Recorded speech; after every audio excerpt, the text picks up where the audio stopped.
Welcome to Coleman Report Live. I'm Bob Coleman, and we're talking Main Street and the small business lenders who help it grow. Lance Sexton, good to see you. Today's PPP day, but I want to give a promo for 2 weeks. For those of you who are in the path, you need to go see the solar eclipse. I'm in the path. So You're only about 98%. You need to get to 100%. I'm telling you, I did it in Wyoming when it came back in, I think, 2018. Anyway, got to do it. It is awesome. Hey, let's get into this. Lance, I want to talk about the memo that SBA came out with. Oh, first, go back. You're right. Talk about real quick. You're going to do a webinar on Wednesday. What are we doing, Lance? We're going to talk about calculating cash flow, things to consider in this current environment and preparing cash flow for your underwriting cash flow analysis of borrowers when you're considering approving an SBA loan. So we're going to cover what the SOP says we're supposed to do, Bob. No, what you must do. Yeah. What you're supposed to do. By the way, go back. Do you like our chart? Do you think that's reflective of the calculations, or? It's a little complicated, Bob. I think I'll try to simplify it some for our group as I do the webinar. Very good. Okay, hey, let's get into this. Lance, SBA came out with this notice. I want you to walk us through this. But first of all, what was the need for SBA to issue this notice and telling lenders about cleaning up the portfolio? Give us some backstory. So it's, and now guys, first of all, as I tell you this is Lance's perspective. It's not SBA's perspective. It's not my organization's perspective, but as someone who works in it on a daily basis, I don't know if SBA was embarrassed by forgiveness numbers. I don't know if they were trying to encourage. I don't know if Congress was pushing them. But, being a person who continues, many of you are done with PPP, but I continue to work the PPP forgiveness and guarantee purchase portal. We had gotten to a point where forgiveness submissions were almost non-existent. We'd open up and there'd be 2 or 3 a week. And all of a sudden, SBA issues this notice and we're getting 100 to 150 a week of people applying for forgiveness. Now, many of these people are people that have already had a guarantee purchase submitted, and what will forgiveness do for them, guys? It'll get them off the referral to Treasury list, which is good for the borrowers. But it blows my mind how many people have come out of the woodworks as a result of SBA's request for them to, coming to them and saying, you need to apply for forgiveness. If you don't, these things will happen to you. And it apparently caught the borrower's attention. The other thing that happened is prior to this change, some forgiveness submissions would go through the lender, PPP lender, to SBA. Well, a lot of the lenders, basically had closed up shop in terms of PPP. So if you had a PPP loan over $150,000, you might find it difficult to submit for forgiveness. Well, right now, any size PPP loan can submit for forgiveness through the SBA PPP Direct Forgiveness Platform portal. And so we're seeing an uptick, certainly in total PPP forgiveness submissions, and we're seeing more larger PPP forgiveness submissions coming through the portal. It's a pretty quick and effective way for a borrower to submit. So if you're a participant bank and somebody says, hey, I want to submit for forgiveness, you can direct them to the PPP forgiveness portal. It's direct forgiveness I think it's direct forgiveness at sba.gov. But we're seeing a huge uptick in the number of borrowers who are in fact submitting for forgiveness. It's, I think the primary thing, because if there's a PPP borrower, Bob, who's not, we've already done a guarantee purchase on it. and SBA has paid us. And so the benefit of them submitting for forgiveness and getting forgiven is they avoid the Treasury referral. So that's the primary reason. And it's important to remember in the PPP guidelines, they have the right to submit for forgiveness up to the maturity date of the loan. And many of the PPP loans won't mature until May and June of 2026. So they still have time to submit for forgiveness. And you as a lender are expected to process those forgiveness submissions. So like I said, it's had an impact. We had gotten to where we were getting just a small trickle of forgiveness every morning when I come in and pull my PPP portal up. I'll have 20 to 30 new forgiveness submissions every morning when I walk into the office. So it's definitely had an impact in the number of borrowers who are submitting. Lance, there were a number of forgiveness applications that were just held up by SBA, and we never heard why. Has that changed? Most of those that I've seen have been worked through. Okay. But there's still, Bob, you asked that question. There's still forgiveness submissions that went under SBA review that kind of got lost in the complexity and the numbers of PPP. If there's a borrower out there who submitted for forgiveness and hasn't gotten an answer, I'm certainly going to encourage them to reach out to SBA to try to get that, and probably the lender that helped them with the loan to get that moving. I guess my question is, do they walk me through that? Do they create another forgiveness process? What do they do? Typically what happens is when a borrower submits to SBA for forgiveness, SBA either approves it, declines it, or sends it back for more information and says it's under review.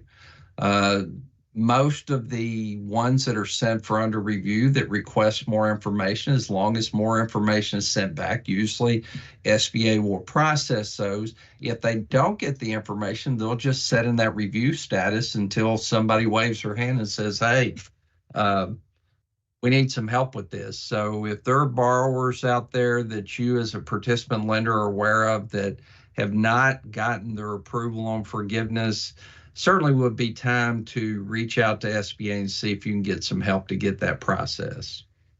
Go to the next slide, Anna. Lance, so it says, as part of this update, all lenders are now required to use this process.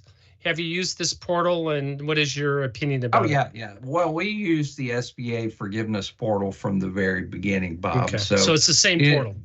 It's not done anything to us, but there were a number of lenders who used other platforms for the forgiveness process. SBA is now stating that the way to forgiveness is through SBA's PPP forgiveness platform. So saith Lance. and like I said, as a lender, many of you may have, fell out of the habit of getting up and looking at the portal and seeing, if there's forgiveness submissions, and you may walk in and open up your portal and find many. Now, we did 300,000 PPP loans that I helped manage through. So, I wake up in the morning, grab my cup of coffee, and the first thing I do at the start of the day is look at the portal to see what there is that needs taken care of. So if you're a lender, you need to check your portal, make sure you're processing forgiveness applications as submitted. And again, just logistically, is this part of E-Tran? Is it separate? Just if I'm a lender who is not enrolled, what do I do, Lance? It's a separate portal. Hang on a second. So the lender's portal is forgiveness.sba.gov. Okay. And again, I've been on the show. Let's see. I just processed before the show a couple of forgiveness submissions, and guess what? There's another one in for forgiveness. So this just in. like I said, guys, it had slowed down in November, December, January, February, and then SBA issued this directive.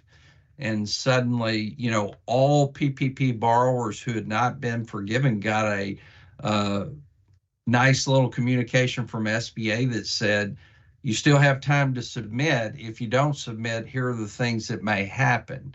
And that has certainly helped a lot of borrowers jump in and submit for forgiveness in the direct forgiveness portal to avoid that Treasury referral. And Bob, we as PPP lenders that are taking care of these loans, why didn't they do it a year and a half, 2 years ago? Would have made my life so much simpler not to have had to submit guarantee purchase, then go back and review forgiveness and make a decision on it. So let's talk about the decision-making process. Go on the next slide, Anna, please. And it says the lenders must make a decision. How many of those 300,000 did you say, nah, we disagree with? We don't think it should be forgiven. Well, that's a different question, Bob. We did a number of reviews of the portfolio, made determination of whether the loan should have been forgiven if it was an eligible loan. If we saw issues, we made appropriate referrals like a PPP lender is supposed to do. The percentage that got referred to Inspector General or SARS reports was minimal, Bob. It's probably less than 1%. All right, then let me ask you this. What should a lender be looking for to deny the forgiveness application? Well, let's go from the perspective of to approve, Bob, and not deny. So fair enough. When I get one to approve, I pull the PPP loan folder up. I look at the application. I look at the KYC information. I want to see that I have proper identification. I do a quick review of the tax return to make sure the amount of the PPP loan matches up with the tax return that's in the PPP loan file. Also take a quick look at the money flow, where the money went to, what bank it was, if that matches up with the information. I just basically go in the PPP loan file and do a quick, guys, I don't spend 3 hours on each forgiveness submission. I probably in 10 minutes look at all the documents. I've done it so many times, Bob. It's click, look, okay, that's good. Click, look. But, I just verify that the notes there, the application, signed applications there, the KYC information is there. I'll look at the tax return to make sure the amount looks good. And if all looks good, I approve. Okay, very good. If there's a problem, Bob, I may make another referral to SBA's Inspector General. Okay, but you said that's very. Now, and quite often, Bob, instead of declining it, I will go back and send it back to the borrower and ask for additional information that would help me get to an approval. Very good. Excellent. Well, thank you very much for that. Anna, make sure that you attach that notice when you send out the link. I think everyone's seen it by now. And that was a very good recap. Thank you very much. Well, and the one thing, Bob, PPP is not dead, and it's not going to be dead for another couple of years. There's still going to be work to do. Yeah. As long as there's loans on the books, you are mandated by SBA to service those loans and to take them through their logical conclusion. Yes. Quick Chris Roglieri update. We found that he is listed as a top 250 delinquent taxpayer in the state of New York, owing, according to the state of New York, $72,000 in personal income tax as of December 6th, 2023. We did confirm he was arrested in early February on 2 charges, the assault rifle charge in Warren County, as well as an ammunition charge. So we will continue to follow that story. He did have more cars seized. As always, these things are complicated. Delaney did an excellent job last Friday talking about that, and I'm sure we will have more as we go from there.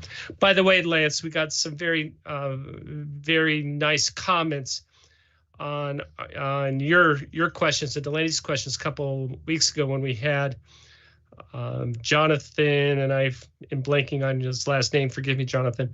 One of the ex-employees, and they were very complimentary on us focusing on the human side of what is happening, and a lot of people got hurt, unfortunately. Yeah, And it's sad, Bob, that in a story like this, there were employees that did get hurt that had nothing to do with the wrongdoing.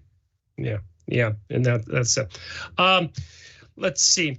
Next slide. Let's see. There is a commitment to collect the $20 billion in delinquent COVID loans. That also includes EIDL. Obviously, SBA is now being proactive in anticipation of questions from Congress of what is happening on that. And Lance, when it is referred to Treasury, I assume that means if there's a tax refund due, they're not getting it. Oh, I've already had those phone calls, Bob, on PPP borrowers who did not submit for forgiveness, did not pay the loan back, and we did a guarantee purchase. And I've already had those phone calls on, hey, I was supposed to get a refund and I couldn't get it because it said I defaulted on my PPP loan. And I'm like, you did. You did. But the Treasury certainly has some unique ways to collect. You know, I think Bob Delaney and I and family went to the horse races this weekend, and I had a box trifecta that I won $107 on. Whoa, good for Lance. Yeah. So, guys, if I had a delinquent PPP loan that had been charged off, I would not have gotten my $107 on that trifecta back. Why, did you have to provide a social security number to get your winnings? No, it's up to, there's a certain threshold, Bob, and I was well under that. Now, Bob, had I beefed my bet up, I might have been there. And I lost far more than I gained. Yeah. Lance the horse, I love it. Good for you. Compensation survey has been completed for those of you who filled it out.